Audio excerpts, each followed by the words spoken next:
मेरा नाम रबा मजीद है और मैं शिफ्ट की लीडर हूँ।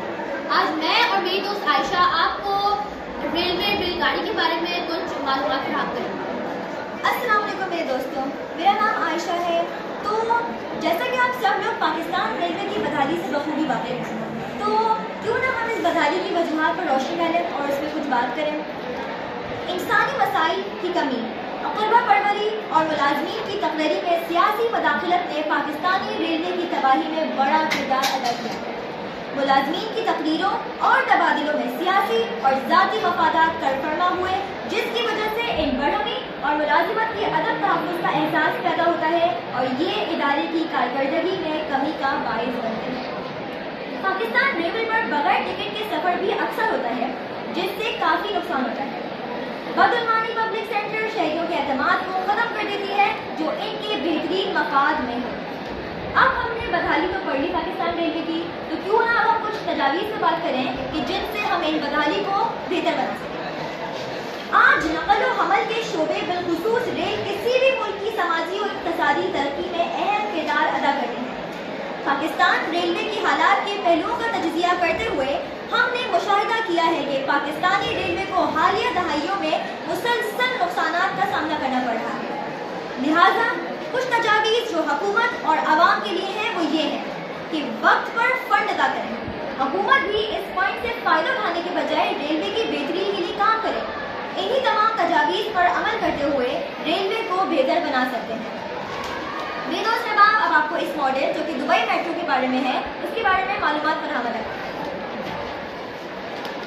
Dubai metro United Arab Emirates के शहर दुबई में एक तेज रफ्तार गाड़ी है। ये फिलहाल फ्रांसीसी कंपनी क्योलिस के जरिए चलाई जा रही है। रेड लाइन और ग्रीन लाइन ऑपरेशन है, जिसमें रेड लाइन तक 15 किलोमीटर 9.3 मील की एक बड़ी तौसील है, जिसे एक्सपोर्ट 2022 साइट तक रूट 2020 के नाम से जाना जाता है, जिसका अप्रैल 2015 में ऐलान किया गया था और 2021 में ये मेट्रो खोली गई। ये पहली दो लाइन शहर में जेर जमीन चलती है। तमाम ट्रेन मुकम्मल तौर पर खुदकार और बगैर ड्राइवर के, और ये बहुत ही एक शॉकिंग बात है कि ये जो ट्रेन है ये बगैर किसी ड्राइवर की चलती है। और मैं आपको इसकी और बात बताना चाहूँगी कि ये स्टेशन पर खुद ही रुकती है और खुद ही चलती है।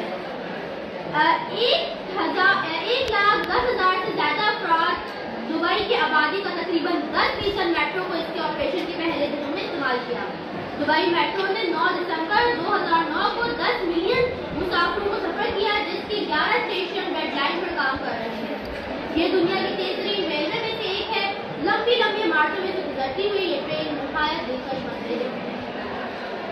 अब मैं शामिल को दावत दूंगी कि वो इसके बारे में थोड़ा आपको दिखाए। अस्सलाम वालेकुम, मेरा नाम शामिल है। अस्सलाम वालेकुम, मेरा नाम शामिल है और आज मैं आपको इस बहुत खूबसूरत मॉडल के बारे में, जिसको बहुत लगन, मेहनत और वक्त की अहमियत को देते हुए बहुत खूबसूरत अंदाज में बनाया गया है। तो ये दुबई मेट्रो का मॉडल है। जैसे कि आप सब देख सकते हैं कि ये है हमारी लोअर क्लास, इकोनॉमी क्लास और बिजनेस क्लास। लोअर क्लास की हालत बाहर से भी बहुत खस्ता हालत है और अंदर से तो उससे बहुत गई गुजरी हालत है। आप शायद देख सकते हैं इसके अंदर कितना कचरा है। इसके टॉयलेट में, इसके वॉशरूम में ना कुछ है, पानी तक कुछ भी नहीं था। इसके बिस्तर भी लकड़ी की दस्ती की तरह बहुत सख्त है, जिससे सोना बहुत बुरी तरह हालत होता है। अब हम इकोनॉमी क्लास पे आते हैं, जो लोअर क्लास से थोड़ी बेहतर हालत में होता है, लेकिन बहुत बेहतर हालत में नहीं होता, थोड़ी सी होता है। और इसकी बाहर से आप देखते हैं बिल्कुल साफ है।